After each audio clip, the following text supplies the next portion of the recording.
My name is Alan Robinson with R&W Motor Coach. I'm based out of Stone Mountain, Georgia, one of Atlanta's small but premier charter bus companies.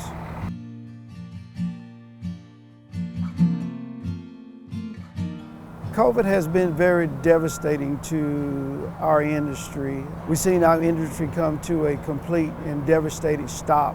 Many of our companies pretty much having to just close the doors because COVID brought us to a screeching halt.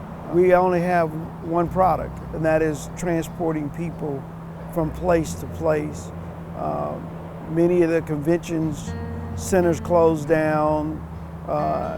As many of the restaurants closed down, no one would come in large quantities, and our industry is based on moving mass people.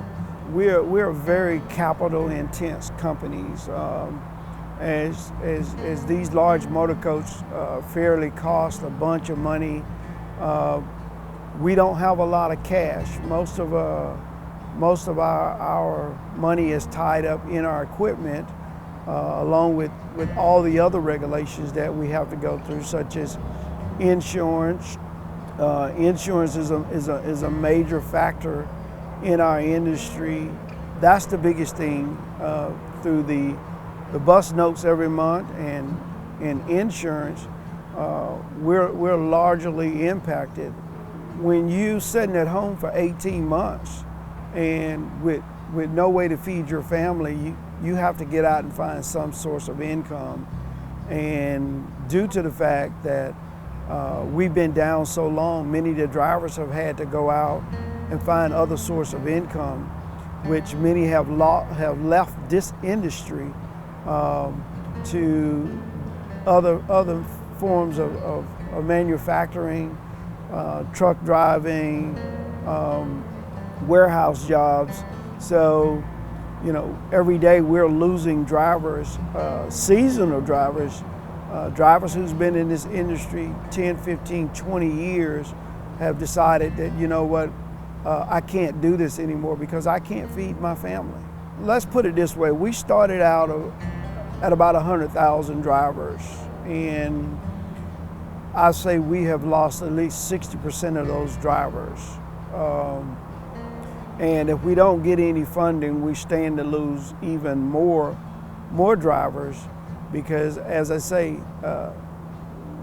they've got to feed their families, and without the CERTS Act money, it's just devastating how we're going to return back to where we were pre-pandemic.